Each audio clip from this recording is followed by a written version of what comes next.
broke the vanishing cabinet. The object that Draco is so interested in is a vanishing cabinet.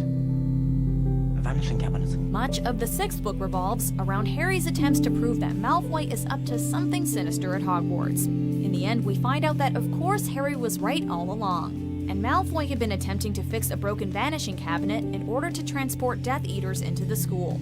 Several books earlier, when Harry is having a confrontation with Filch, he hears Peeves the Poltergeist drop a large cabinet above the caretaker's office. Perhaps these two cabinets are one and the same. If so, that's some seriously subtle foreshadowing.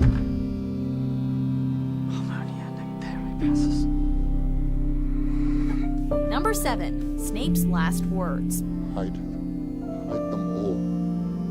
I beg you. Longtime fans of the series probably recall the fact that for many years before the final book was published, J.K. Rowling hinted that there would be an important meaning behind the fact that Harry had his mother's eyes. This finally came to fruition in the final chapters of Deathly Hallows, when with his dying breaths, Snape says to Harry, "Look at me."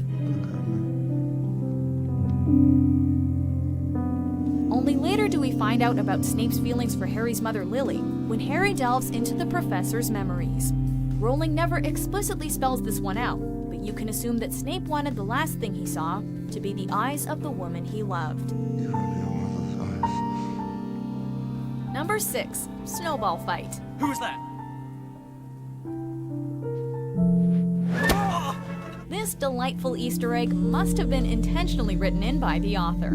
During the winter of Harry's first year at Hogwarts, he watched Fred and George Weasley bewitch snowballs to follow Professor Quirrell around and bounce off the back of his turban. Of course, at the end of the first book, we learn that Lord Voldemort has partially taken over Quirrell's body, and his face is situated at the back of the professor's head.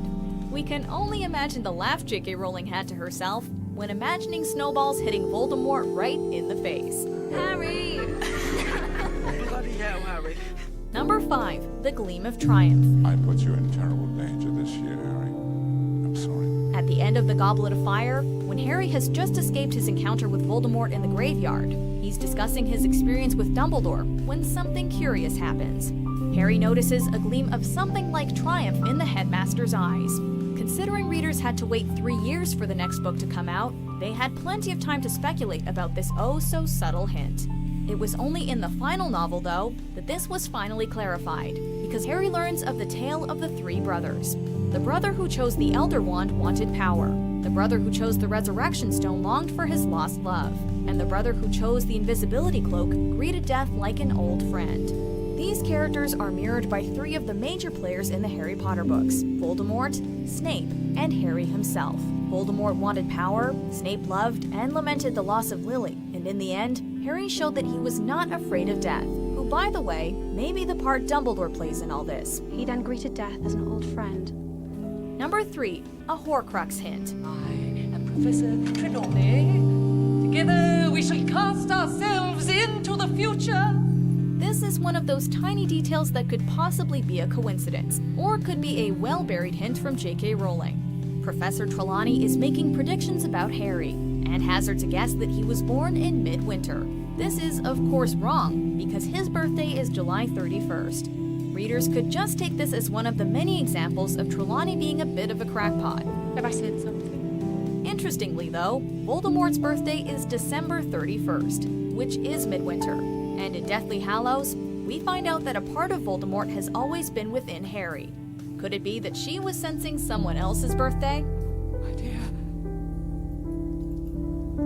you have the Grim. Number 2. Plausible predictions. If you ask me, divination's a very woolly discipline. While trying to get through their divination homework in Goblet of Fire, Harry and Ron put in the least amount of effort possible by making up wildly bold predictions, all of which involve horrible things happening to Harry. The thing is, though, as the story unfolds, all of these things come to pass. They say he will be in danger of burns, which corresponds to the first task of the Triwizard Tournament, that he will lose a treasured possession, which corresponds to the second, and that he will come off worse in a fight, which is essentially what happens when he encounters Voldemort in the graveyard. Are your minds blown yet?